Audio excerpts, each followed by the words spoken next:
नमस्कार विद्यार्थी मित्रांनो, स्वागत आहे तुमचं आपल्या या यूट्यूब चॅनलवर। तुम्ही जर या चॅनलवर नवीन असाल तर सबस्क्राइब करायला विसरू नका। आज आपण पाहणार आहोत वर्ग 8वी विषय सामान्य विज्ञान, त्यामधील प्रकरण पहिले सजीव सृष्टी व सूक्ष्मजीवांचे वर्गीकरण। आज आपण या प्रकरणाचा अभ्यास स्वाध्यायाच्या माध्यमातून करणार आहोत। शिवाय शेवटी या प्रकरणावर आधारित गृहपाठ दिला जाईल। त्या गृहपाठाचे उत्तर तुम्ही कमेंट बॉक्समध्ये लिहून पाठवू शकता। चला तर मग स्वाध्यायाला सुरुवात करूया। स्वाध्यायाच्या अगोदर पाठ्यपुस्तक पृष्ठ क्रमांक 1 वर थोडे आठवा यावर आधारित काही प्रश्न दिले आहेत। त्या प्रश्नांच्या उत्तराचा सुद्धा आपल्याला आढावा घ्यायचा आहे। त्यामध्ये पहिला प्रश्न आहे, सजीवांच्या वर्गीकरणाचा पदानुक्रम कोणता आहे? उत्तर, सृष्टी, संघ, वर्ग, कुल, प्रजाती आणि जाती हा वर्गीकरणाचा पदानुक्रम आहे। दुसरा प्रश्न, सजीवांना नाव देण्याची द्विनाम पद्धती कोणी शोधली? उत्तर, कार्ल लिनियस या शास्त्रज्ञांनी द्विनाम पद्धती शोधून काढली। तिसरा प्रश्न, द्विनाम पद्धतीने नाव लिहिताना कोणते पदानुक्रम विचारात घेतले जातात? उत्तर, द्विनाम पद्धतीने नाव लिहिताना पहिल्या संज्ञेने प्रजाती किंवा जिनियस आणि दुसऱ्या संज्ञेने जाती किंवा स्पेसियस हा पदानुक्रम लक्षात घेतला जातो। अशा प्रकारे थोडे आठवा यावर आधारित प्रश्नांची उत्तरे आपण पाहिली आहेत।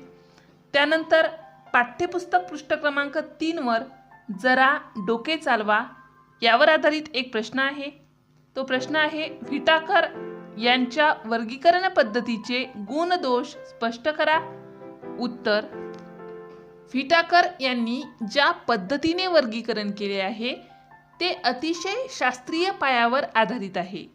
आदिकेंद्रकी सजीवांना निराळ्या गटात समाविष्ट करण्यात आले आहे। आदिकेंद्रकी सजीव इतर सजीवांपेक्षा निराळे असतात, त्यामुळे हा समावेश योग्य ठरतो। सर्व एकपेशीय दृश्यकेंद्रकी सजीवांचा समावेश प्रोटिस्टा या सृष्टीत केल्यामुळे युग्लिनासारख्या वादग्रस्त एकपेशीय सजीवाचे नेमके वर्गीकरण करता आले। युग्लिनामध्ये हरितलवक असल्याने ती वनस्पतीप्रमाणे प्रकाश संश्लेषण करते आणि प्रचलनाचे अवयव असल्याने त्याचे वर्गीकरण पूर्वी आदिजीव प्राणी या वर्गात करण्यात येत असे। कवक या वर्गाचे पोषण मृतोपजीवी असल्याने त्याचा समावेश स्वतंत्र सृष्टीत करण्यात आला आहे। पंचसृष्टी वर्गीकरणानुसार पोषण पद्धती, पेशी संघटन, जीवन पद्धती आणि वर्गानुवंशिक संबंध या बाबी लक्षात घेतल्या जातात। यामुळे व्हिटाकर यांनी मांडलेली पंचसृष्टी वर्गीकरण पद्धती ही अचूक ठरते। हे आहेत व्हिटाकर यांच्या वर्गीकरण पद्धतीचे गुण। यानंतर व्हिटाकर यांच्या वर्गीकरण पद्धतीचे दोष लिहायचे आहेत। ते पुढील प्रमाणे, मोनेरा आणि प्रोटिस्टा या दोन्ही सृष्टीतील काही सजीव प्रकाश संश्लेषण करणारे असतात, त्यामुळे काही स्वयंपोषी तर काही परपोषी असतात। तसेच या दोन्ही सृष्टीतील काही सजीवांना पेशीभित्तिका असते तर काहींना नसते। विभिन्न लक्षणे दाखवणारे सजीव प्रोटिस्टा या सृष्टीत एकत्र गटात टाकण्यात आले आहेत। वनस्पती, प्राणी आणि कवक या तिन्ही सृष्टीत त्यांच्या उत्क्रांतीच्या सुरुवातीच्या टप्प्यातील सजीवांचा समावेश करण्यात आला नाही। उदाहरण, प्राणीसृष्टीत अमिबासारख्या एकपेशीय प्राण्याचा समावेश नाही, यामुळे संदेह निर्माण होऊ शकतो। तसेच शैवाल जर एकपेशीय असतील तर त्यांना प्रोटिस्टा सृष्टीत आणि बहुपेशीय असतील तर त्यांना वनस्पती सृष्टीत समाविष्ट केले जाते। प्रत्यक्षात एकपेशीय आणि बहुपेशीय शैवालात खूप साम्य आहे, परंतु व्हिटाकरच्या वर्गीकरण पद्धतीने ते एकमेकांपासून खूप दूरच्या गटात गेले आहेत. ऑल हॉक्स व क्लॅमिडोमोनास व क्लॅमिडोमोनास यासारख्या शैवाल प्रजाती प्रोटिस्टामध्ये समाविष्ट केल्या जात नाहीत. व्हिटाकरच्या वर्गीकरण पद्धतीत विषाणू कोणत्याच सृष्टीत येत नाहीत. त्यांचे वर्गीकरण हा एक वादाचाच मुद्दा झाला आहे. अशा प्रकारे व्हिटाकर यांच्या वर्गीकरण पद्धतीचे गुणदोष अगदी सविस्तर स्पष्ट करता येतात. आता आपण स्वाध्यायाला सुरुवात करूया. स्वाध्यायामध्ये प्रश्न पहिला, जीवाणू, आदिजीव, कवके, शैवाल, आदिकेंद्रकी, दृश्यकेंद्रकी, सूक्ष्मजीव यांचे वर्गीकरण व्हिटाकर पद्धतीने मांडा. उत्तर: जीवाणू सृष्टी मोनेरा, आदिजीव सृष्टी प्रोटिस्टा, शैवाल एकपेशीय असल्यास सृष्टी प्रोटिस्टा, बहुपेशीय असल्यास सृष्टी वनस्पती. एकपेशीय असल्यास सृष्टी काय आहे? प्रोटिस्टा आहे आणि शैवाल बहुपेशीय असल्यास सृष्टी वनस्पती. आदिकेंद्रकी सृष्टी मोनेरा, दृश्यकेंद्रकी मोनेरा सोडून इतर कोणतीही सृष्टी असू शकते. सूक्ष्मजीव सृष्टी मोनेरा किंवा प्रोटिस्टा.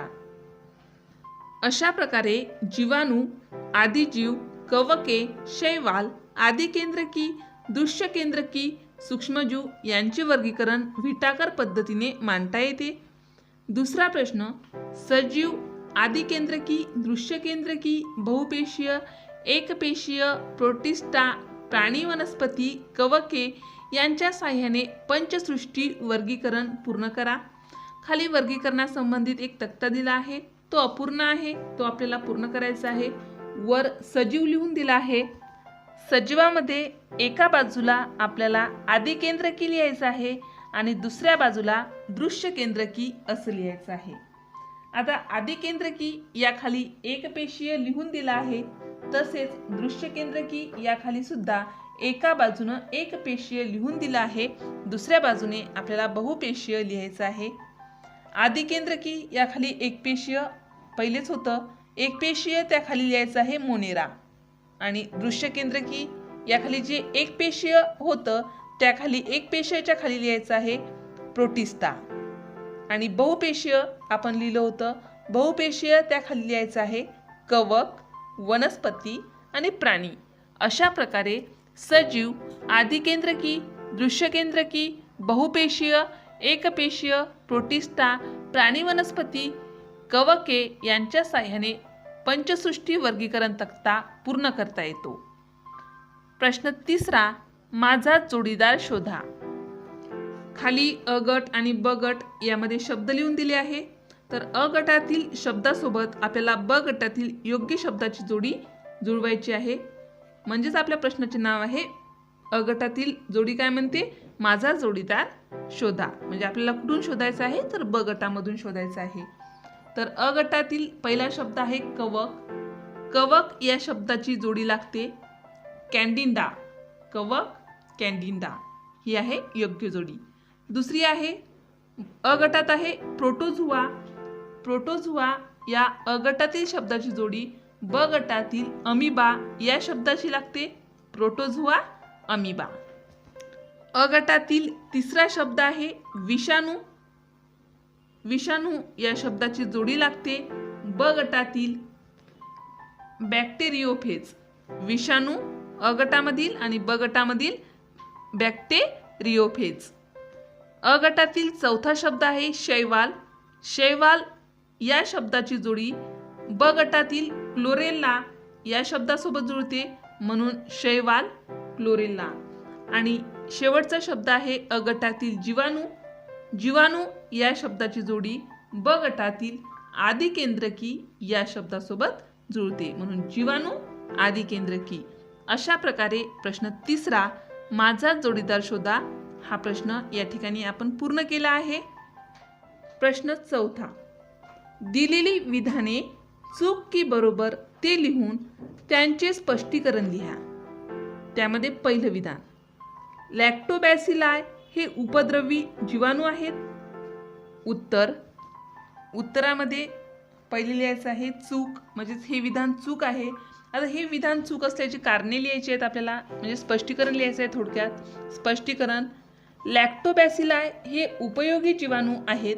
दुधाचे दही बनवण्यासाठी त्यांचा वापर होतो.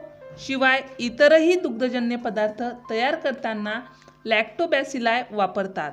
म्हणून लॅक्टोबॅसिलाई हे उपद्रवी जीवाणू आहेत.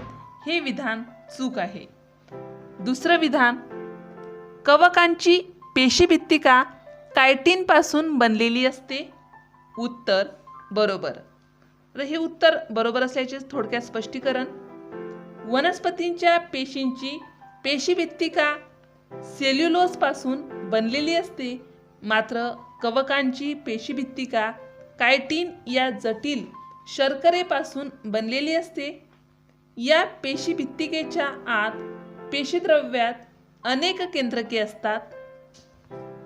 तिसरा प्रश्न, अमिबा छद्मपादाच्या साह्याने हालचाल करतो. उत्तर बरोबर. स्पष्टीकरण, अमिबा हा आदिजीव असून छद्मपाद हा त्याचा हालचालीचा अवयव आहे. त्यानंतरचं विधान आहे, प्लास्मोडियममुळे आमांश होतो. उत्तर चूक. स्पष्टीकरण, प्लाझ्मोडियममुळे मलेरिया होतो, तर एंटामिमा हिस्टोलिटिकामुळे आमांश होतो. पाचवं विधान आहे, टोमॅटो विल्ट हा जीवाणूजन्य रोग आहे. उत्तर चूक. स्पष्टीकरण, टोमॅटो विल्ट हा विषाणूजन्य रोग आहे. या रोगांची विषाणू वनस्पतीच्या पेशींनाच संसर्ग करतात. म्हणून टोमॅटो विल्ट हा जीवाणूजन्य रोग आहे. हे विधान चूक आहे. अशा प्रकारे प्रश्न चौथा, दिलेली विधाने चूक की बरोबर ते लिहून त्यांचे थोडक्यात स्पष्टीकरण आपण केले आहे. प्रश्न पाचवा, उत्तरे लिहा. त्यामध्ये पहिला प्रश्न, व्हिटाकर वर्गीकरण पद्धतीचे फायदे सांगा. उत्तर, व्हिटाकर वर्गीकरण पद्धतीचे फायदे पुढीलप्रमाणे. व्हिटाकर यांनी ज्या पद्धतीने वर्गीकरण केले आहे ते अतिशय शास्त्रीय पायावर आधारित आहे.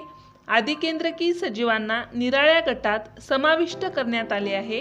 आदिकेंद्रकी सजीव इतर सजीवांपेक्षा निराळे असतात, त्यामुळे हा समावेश योग्य ठरतो.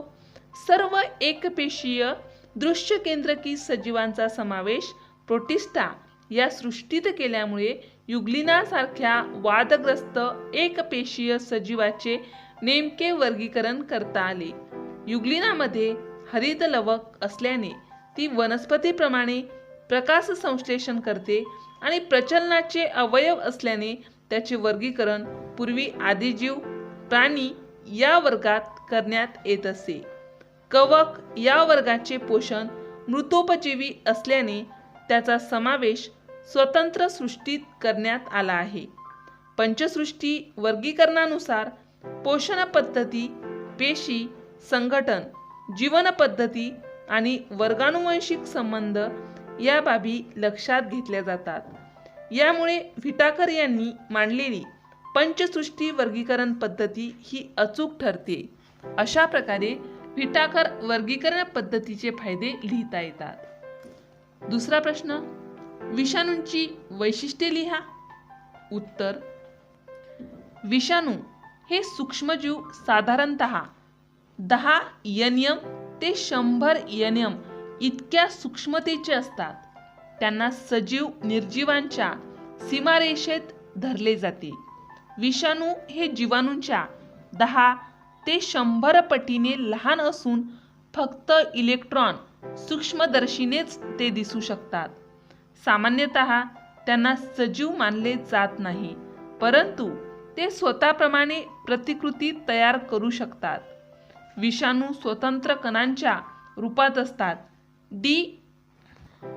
ऑक्सिरायबोन्यूक्लिक आम्ल किंवा रायबोन्यूक्लिक आम्ल यापासून विषाणू बनतात. ते लांबलचक रेणू असून त्यांना प्रथिनांचे आवरण असते. विषाणू केवळ वनस्पती व प्राण्यांच्या जिवंत पेशीतच राहू शकतात. ज्यावेळी विषाणू संसर्ग करतात त्यावेळी ते या यजमान पेशींच्या मदतीने स्वतःची प्रथिने तयार करून स्वतःच्या असंख्य प्रतिकृती निर्माण करतात. त्यानंतर यजमान पेशींचा नाश होतो व विषाणूंच्या प्रतिकृती मुक्त होतात. हे मुक्त विषाणू संसर्गजन्य असल्याने ते नव्या पेशींना संसर्ग करतात. बहुतेक विषाणू रोगकारक असतात. वनस्पती व प्राण्यांमधील काही रोग विषाणूजन्य असतात. अशा प्रकारे विषाणूंची वैशिष्ट्ये लिहिता येतात. तिसरा प्रश्न, कवकांचे पोषण कसे होते? उत्तर, बहुसंख्य कवकातील पोषण पद्धती मृतोपजीवी आहे. प्राण्यांच्या आणि वनस्पतींच्या कुजलेल्या कार्बनी पदार्थांवर कवके जगतात. कार्बनी पदार्थांपासून अन्न शोषण करून त्यांचे पोषण होते. अशा प्रकारे कवकांचे पोषण कसे होते हे स्पष्ट करता येते. त्यानंतर चौथा प्रश्न, मोनेरा या सृष्टीमध्ये कोणकोणत्या सजीवांचा समावेश होतो? उत्तर, मोनेरा या सजीव सृष्टीतील सर्व सजीव एकपेशीय असतात. त्यांच्या स्वयंपोषी किंवा परपोषी अशा दोन्ही प्रकारच्या पोषण पद्धती आढळतात. हे सर्व सजीव आदिकेंद्रकी असून त्यात पटलबद्ध केंद्रक किंवा पेशी अंगके नसतात. या सृष्टीत निरनिराळे जीवाणू आणि नीलहरित शैवालांचा समावेश होतो. उदाहरण, Streptococcus pneumoniae, Staphylococcus aureus, Legionella pneumoniae, Salmonella typhi, Clostridium botulinum, Clostridium tetani, Treponema pallidum इत्यादींचा समावेश करण्यात आला आहे. अशा प्रकारे प्रश्न 5वा उत्तरे लिहा हा प्रश्न पूर्ण केला आहे. प्रश्न 6वा, ओळखा पाहू मी कोण. खाली काही वाक्य दिले आहे. त्या वाक्यातून त्या वाक्याच्या अर्थानुसार आपल्याला कोणाची ओळख लिहिता येते किंवा कोणाची ओळख होते ते लिहायचं आहे. पहिलं वाक्य आहे, मला केंद्रक, प्रद्रव्य पटल किंवा पेशी अंगके नसतात. असं कोण आहे की ज्याला केंद्रक, प्रद्रव्य पटल किंवा पेशी अंगक नसते? उत्तर, मोनेरामधील सजीव. मोनेरामधील सजीव यांना केंद्रक, प्रद्रव्य पटल किंवा पेशी अंग नसते. दुसरं विधान आहे, मला केंद्रक, प्रद्रव्य पटल युक्त पेशी अंगके असतात. केंद्रक, प्रद्रव्य पटल युक्त पेशी अंगके असणारे कोण आहेत? तर उत्तर आहे, प्रोटिस्टामधील आदिजीव. तिसरं आहे, मी कुजलेल्या कार्बनी पदार्थांवर जगते. उत्तर, बुरशी, कवकाचा एक प्रकार. चौथं विधान, माझे प्रजनन बहुधा द्विखंडनाने होते. उत्तर, जीवाणू, काही आदिजीव. त्यानंतरचं विधान आहे, मी माझ्यासारखी प्रतिकृती निर्माण करतो. उत्तर आहे, विषाणू. विषाणू हा स्वतःसारखी प्रतिकृती निर्माण करतो. आणि शेवटचं विधान आहे, माझे शरीर निरावयवी आहे व मी हिरव्या रंगाचा आहे. उत्तर, शैवाल. शैवाल हा हिरव्या रंगाचा असतो, शिवाय त्याचे शरीर हे निरावयवी असतेच, म्हणजेच त्याला अवयव नसतात. त्याला शैवाल असं म्हणतात. अशा प्रकारे प्रश्न 6वा, ओळखा पाहू मी कोण हा प्रश्न या ठिकाणी पूर्ण केला आहे. प्रश्न 7वा, अचूक आकृत्या काढून नावे द्या. त्यामध्ये पहिले आकृती काढण्यासाठी नाव दिले आपल्याला जीवाणूंचे विविध प्रकार. जीवाणूंचे विविध प्रकार या ठिकाणी आकृतीचे व्यवस्थित निरीक्षण करायचं आहे. आकृतीला नावं दिले आहेत, गोलाणू, दंडगोलाणू, दंडाणू, स्वल्प विरामाकृती. दुसरी आकृती आहे पॅरामेशियम. पॅरामेशियम या आकृतीला नावे द्यायची आहेत. त्याची नावे आहेत छोटे केंद्रक, मोठे केंद्रक. तिसरी आकृती काढायची आहे बॅक्टेरिओफेज. त्याला नावं द्यायची आहेत DNA युक्त शीर्ष, कॉलर, मॅनाप्रमाणे आवरण, तळातील चकती, काटे, पृच्छतंतू अशा प्रकारे बॅक्टेरिओफेज या आकृतीला नावं देता येतात. 8वा प्रश्न, आकारानुसार पुढील नावे चढत्या क्रमाने लिहा. त्यासाठी प्रश्नामध्ये दिलेले नावं आहेत जीवाणू, कवक, विषाणू, शैवाल. ही जी नावे आहेत ती आपल्याला चढत्या क्रमाने लिहायची आहेत. कशानुसार? तर आकारानुसार. तर उत्तर पहिले विषाणू, जीवाणू, कवक, शैवाल. अशा प्रकारे प्रश्न 8वा आकारानुसार दिलेली नावे चढत्या क्रमाने लिहिता येतात आणि हा प्रश्न पूर्ण करता येतो. आता उपक्रम यामध्ये एक प्रश्न आहे. इंटरनेटच्या मदतीने विविध रोगकारक जीवाणू व त्यामुळे होणारे रोग यांचा माहिती तक्ता बनवा. उत्तर, एक तक्ता काढायचा आहे. एका बाजूला रोग लिहायचे आहे आणि दुसऱ्या बाजूला जीवाणू लिहायचे आहे. तर पहिले रोग आहे अतिसार आणि जीवाणू आहे शिगेला, डायसेंटेरिया. दुसरा आहे रोग आहे टायफॉइड आणि जीवाणू आहे साल्मोनेला टायफी. तिसरा आहे रोग आहे धनुर्वात आणि जीवाणू आहे क्लॉस्ट्रिडियम टिटैनी.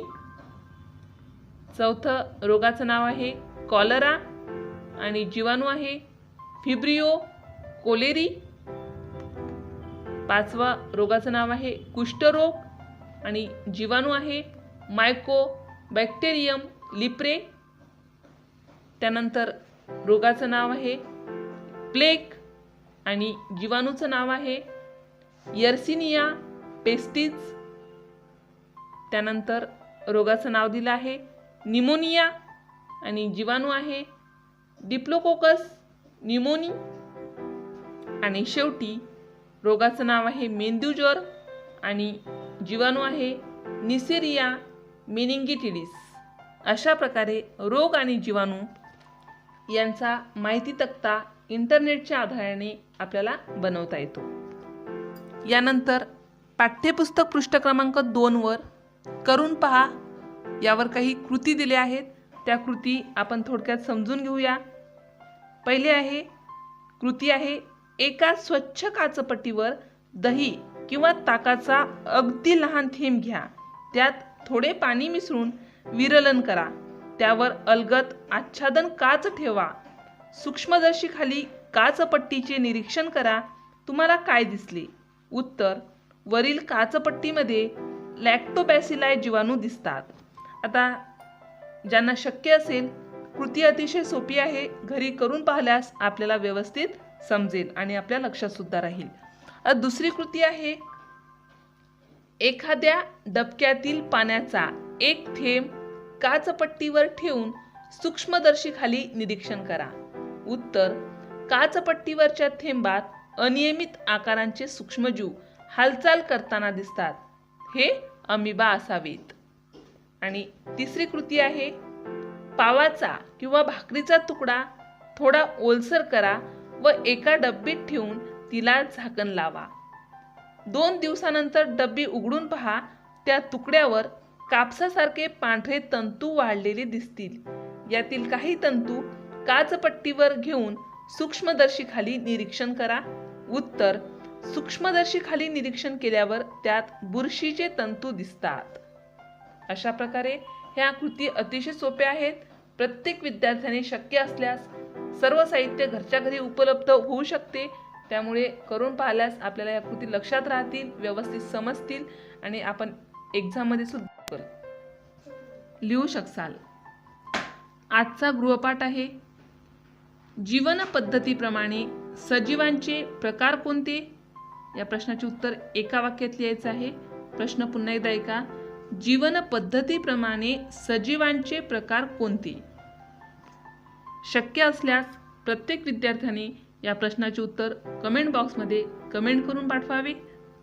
अशाच प्रकारचे स्वाध्याय संबंधित विविध विषयाचे विविध वर्गाचे व्हिडिओ पाहण्यासाठी या चॅनलला सबस्क्राईब करा.